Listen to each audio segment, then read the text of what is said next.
मित्रांनो नमस्कार. सगळ्या भारतभर म्हणा किंवा देशभर म्हणा किंवा पूर्ण जगामध्ये जी चर्चा चालू आहे की एवढा प्रचंड गदारोळ शिक्षण मंत्र्याविरुद्ध होत असताना, त्यांच्या विरुद्ध एवढं आंदोलन पेटलं असताना, विरोधी पक्ष वेगवेगळे आंदोलन करत असताना, कॉक्रोच जनता पार्टी रस्त्यावर उतरलेले असताना सुद्धा मोदी सरकार धर्मेंद्र प्रधान या शिक्षण मंत्र्याचा राजीनामा का घेत नाही, असा प्रश्न तमाम भारतीय जनतेला पडला आहे. मित्रांनो, कोणती सोशल मीडिया बघा, फेसबुक बघा, व्हॉट्सअप बघा, इंस्टाग्राम बघा, सगळीकडे त्याच बातम्या. जगामध्ये किंवा भारतामध्ये दुसऱ्या काही घटना घडत्या का नाही, काही चांगल्या घटना घडत्या का नाही असं वाटायला लागलं. आणि एवढं काय विशेष महत्त्व आहे बाबा ह्या शिक्षण मंत्र्याला की त्याचा राजीनामा घेतलाच गेला पाहिजे. नीट परीक्षा लीक संदर्भात जे काय आंदोलन चालू आहे कॉक्रोच पार्टीचं, त्याच्यातून हा सगळा गदारोळ सध्या उभा राहिलेला आहे. त्यात माझं म्हणणं खरं की तुझं म्हणणं खरं, हा पक्ष हा नेता मोठा का तो नेता मोठा, कोणाचा पाठिंबा, कोणत्या नेत्याचा पाठिंबा खरंच विद्यार्थ्यांना आहे, याची चढाओढ सध्या चालू आहे. आणि त्या गदारोळामध्ये मोदी सरकार अगदी शांत आहे. धर्मेंद्र प्रधान साहेबांचा काय राजीनामा घेतला जात नाही, कदाचित घेणार पण नाही. घेतला तरी यांच्या म्हणण्यानुसार घेतला जाणार नाही. ही खुणगाठ सर्वसामान्य जनतेने बांधली पाहिजे. मित्रांनो, का बरं धर्मेंद्र प्रधानचा या शिक्षण मंत्र्याचा राजीनामा मोदी सरकार घेत नाही, हा मोठा प्रश्न निर्माण झालेला आहे. यावरच थोडी चर्चा करू मित्रांनो. मी कृष्णा अत्रे आणि आपण बघत आहात माझा संवाद. सध्या भारतभर जी चर्चा चालू आहे, खरंच शिक्षण मंत्री राजीनामा देतील का? नीट परीक्षे संदर्भातलं जे काही पेपर लीक प्रकरण झालं की त्याच्यानंतर काय 15, 20, 25 विद्यार्थ्यांनी आत्महत्या केली, त्यांचं जीवन संपवलं, या संदर्भात कोणाचा दोष आहे किंवा या सगळ्यामुळं खरं म्हणजे ही पेपर लीक मोदी सरकारनंच केलेलं आहे. काय नीट परीक्षा पेपर लीक किंवा जे काही वेगवेगळे पेपर फुटलेले आहे ते सगळे मोदी सरकारच्या शिक्षण मंत्र्यांनी केलेले आहे. हे जे काय सध्या वातावरण देशभर पसरलेलं आहे ते खरंच आहे का मित्रांनो? आणि फक्त पेपर लीक ह्याच काळात घडलेले आहे का? जे पेपर फुटतात परीक्षेचे ह्याच काळात फुटलेले का, मोदी सरकारच्या काळातच? हा पण प्रश्न आहे. आणि हे सगळं असताना सुद्धा मोदी सरकार शिक्षण मंत्र्याचा राजीनामा घेत नाही, त्याला कारण काय? हा मोठा प्रश्न आहे. एवढं काय महत्त्व ह्या धर्मेंद्र प्रधान यांना मोदी सरकारमध्ये आहे, हा एक मोठा प्रश्न सर्वसामान्य जनतेला पडलेला आहे. त्यासाठी धर्मेंद्र प्रधानची कारकीर्द समजून घ्यावं लागेल मित्रांनो.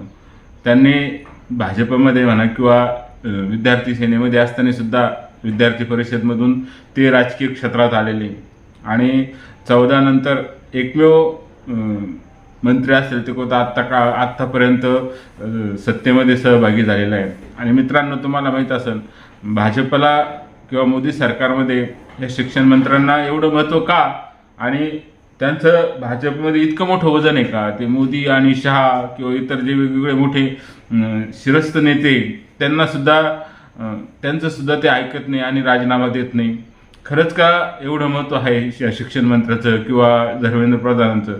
त्याला कारणं पण अनेक आहे मित्रांनो. का बरं हे शिक्षण मंत्र्यांचे मागं लागले सगळे कॉक्रोच जनता पार्टी, वेगवेगळे विरोधी पक्षनेते, पार राज ठाकरेपासून उद्धव ठाकरे, आता सगळेच, काँग्रेस तर आहेच, काँग्रेस तर भाजपला विरोधच करणार, परंतु सगळे राज ठाकरे, उद्धव ठाकरे, सगळे जे काही छोटे मोठे गल्ली बोरातले कॉक्रोच किंवा सगळे नेते विरोधी, भाजपला विरोध करणारे किंवा मोदींना पाण्यात पाहणारे लोक अचानक शिक्षण मंत्र्यांच्या नावाने गळा का काढायला लागले?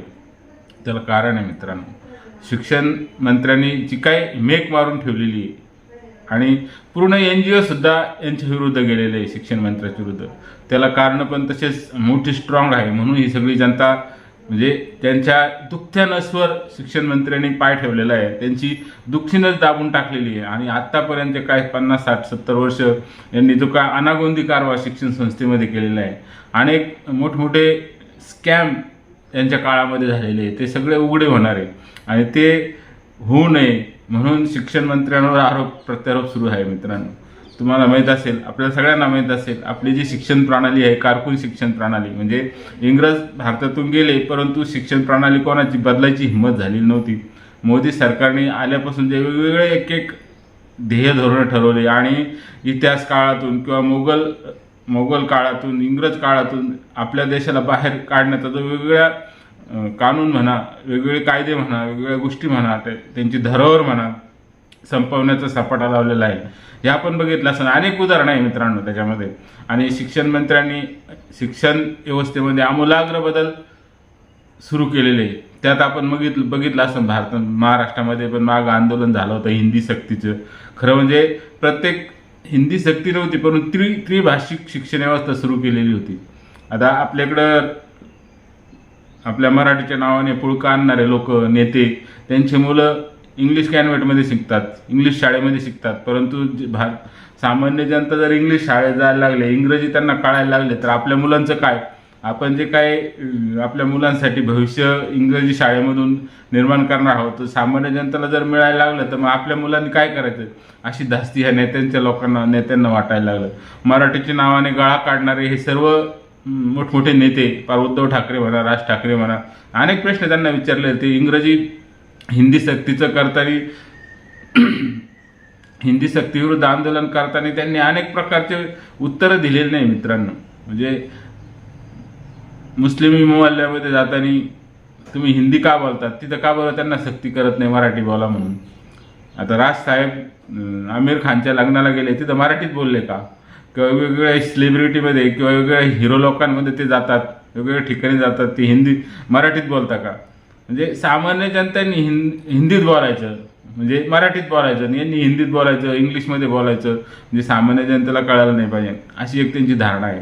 त्रिभाषीय शिक्षण प्रणाली त्यांनी अस्तित्वात आणण्याचा प्रयत्न केला. आणि जो काही भारतीय इतिहास इतके दिवस लपून ठेवलेला होता सामान्य जनतेपासून, शिक्षण प्रणालीपासून, आणि सामान्य विद्यार्थी हे फक्त कारकुनीमध्येच अटकले पाहिजे. त्यांनी फक्त ऑफिसमध्ये हेलपाटा मारायचा, बॉसनी सांगितलेलं काम करायचं, एवढंच त्यांनी करायचं. स्वतःची जी काही इफिशियन्सी आहे ती दाखवण्याचा प्रयत्न करायचा नाही. शिक्षण घेता घेता आपण आपल्या बौद्धिक जोरावर, आपल्या आत्मिक जोरावर, आपलं आत्मकौशल्य, बुद्धी कौशल्याच्या बळावर आपण आपल्या पायावर उभं राहू शकत नाही का? म्हणजे जे काही कौशल्यात्मक शिक्षण देण्याची पद्धत मोदी सरकारने चालू केली, ह्या लोकांना ते आवडलेलं नाही.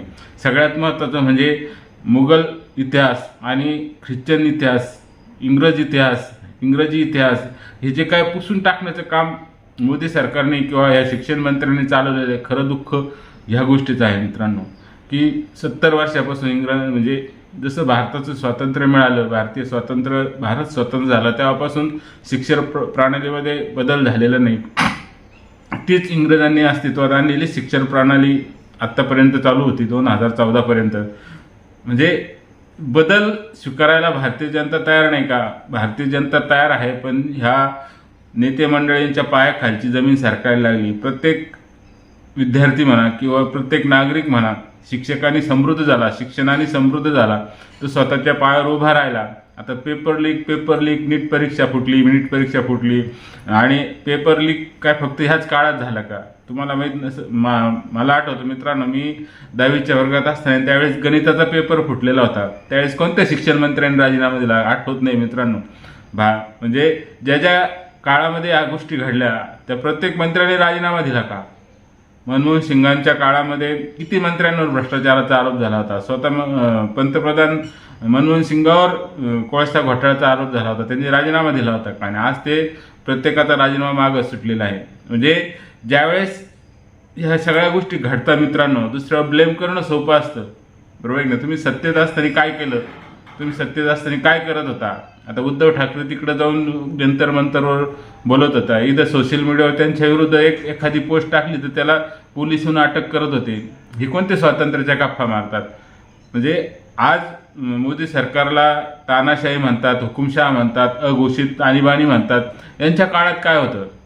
म्हणजे आपल्या महाराष्ट्रात जर धरलं तर उद्धव ठाकरेच्या 2.5 वर्षाच्या काळामध्ये सगळ्यात काळाकुट्ट अंधार समाजामध्ये होता मित्रांनो. एक गोष्ट त्यांच्या सरकारविरुद्ध बोलू शकत नव्हतं. म्हणजे साधी पोस्ट टाकली, साधी काही केलं तरी त्याला पोलीस लोक धरून, किंवा पोलीस तर जाऊ द्यात, मंत्र्यांचे, आमदारांचे लोकच येऊन त्या माणसाला हाणमार करत होते. ही हुकुमशाही नव्हती का? म्हणजे आज मोदी शहांना तानाशाह म्हणतात, किंवा शिक्षण मंत्र्यांना राजीनामा मागतात, त्यांचा अहंकार सांगतात. तुमचा कोणता अहंकार होता? म्हणजे शिक्षण मंत्र्यांनी जे बदल अपेक्षित ठेवलेले, अपेक्षित यांनी घडवण्याचे प्रयत्न ते करत आहेत, त्याला खरा विरोध आहे. नीट परीक्षा फक्त निमित्त आहे. नीट परीक्षा लीक, आता नीट परीक्षा लीक होऊन त्याची पुनर्परीक्षा पण झाली, त्यांचे रिझल्ट पण लागले. आता विद्यार्थी ॲडमिशन घ्यायला पण तयार झालेले, अनेक विद्यार्थ्यांचं भविष्य त्यामुळं हे होणार आहे. या सगळ्या गोष्टी असताना फक्त एकच गोष्टीसाठी अडून ठेवणं. आता संसदेचा अधिवेशन चालू असताना त्यात चर्चा कोणाच्या मुद्द्यावर करायची? अखिलेशच्या मुद्द्यावर करायची की राहुल गांधींच्या मुद्द्यावर करायची? राहुल गांधींनी जे काय संध्याकाळी आंदोलन केलं पंतप्रधानांच्या घरासमोर, त्यामुळं सगळा फोकस मीडियाचा त्यांनी तिकडे हे केलं. मित्रांनो, एक ध्यानात घ्या, या सगळं काही गोष्टी ती फक्त मीडियामध्ये चालू आहे. सामान्य जनतेला ह्या गोष्टीचा काही फरक पडत नाही. सामान्य जनता स्वतःच्या धंद्यासाठी, स्वतःच्या कामासाठी, स्वतःच्या मुलांच्या शिक्षणासाठी सातत्याने प्रयत्न करतं. त्यांना राजकीय याच्यामध्ये काही पण घेणं देणं नसतं. जे काय आहे ते स्वीकारतं. आणि ह्या नेते मंडळांना वाटतं की आम्ही मीडियामध्ये चमकलो म्हणजे आता मोदी सरकारला राजीनामा द्यावा लागेल. एवढे काय कच्च्या चेलेचे हे नाही आहे ते. म्हणजे विचार करा मित्रांनो. आणि सगळ्यात गोष्ट म्हणजे एवढा दबाव टाकून मोदी सरकार शिक्षण मंत्र्याचा राजीनामा घेणारच नाही. घेतलं तर हे शांत झाल्यावर घेतील. म्हणून हे जे काय सगळं यांचं आंदोलन आहे शिक्षण मंत्र्यांच्या विरुद्ध किंवा धर्मेंद्र प्रधानांच्या विरुद्ध, हे काय फक्त साधं आंदोलन आहे. त्याच्या मागची गोष्ट आपल्याला समजून घ्यायची आहे मित्रांनो. हे सगळे लोक का बरं चवतळलेले, का बरं हे केलेले? तर त्यांची प्रत्येक माणूस जागृत झाला की शिक्षणाने बुद्धी बदलते.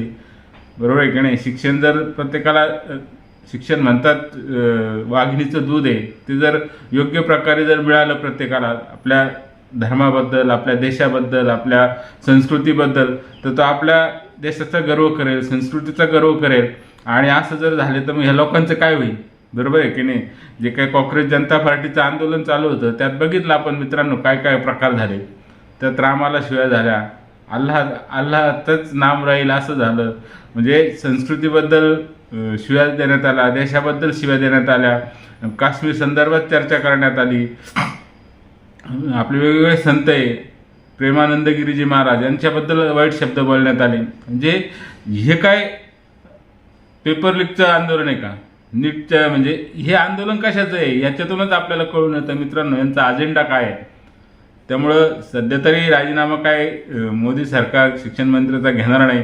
किती आरडाओरडा हो, किती हो, आणि जे काय अजेंडा ठरवलेला आहे आणि सगळ्यात महत्त्वाचं म्हणजे जे काय परिसीमन बिल आहे ते पास होऊ नये, ही खरी गोष्ट ह्या विरोधी पक्ष नेत्यांनी ठरवलेली आहे. असाच गदारोळ चालला तर त्या सरकारला तो जो काय परिसीमन बिल आहे ते मांडता येणार नाही आणि त्यांचा जो काय मुद्दा आहे तो हे होऊन जाईल. तरीसुद्धा म्हणजे या सगळ्या गोष्टीमधून यांना साध्य करायचं की आम्ही आमचं म्हणणं ठरवणार आणि शिक्षण मंत्र्याचा राजीनामा घेणार. परंतु मोदी सरकार त्यांच्या पुढे झुकणार नाही.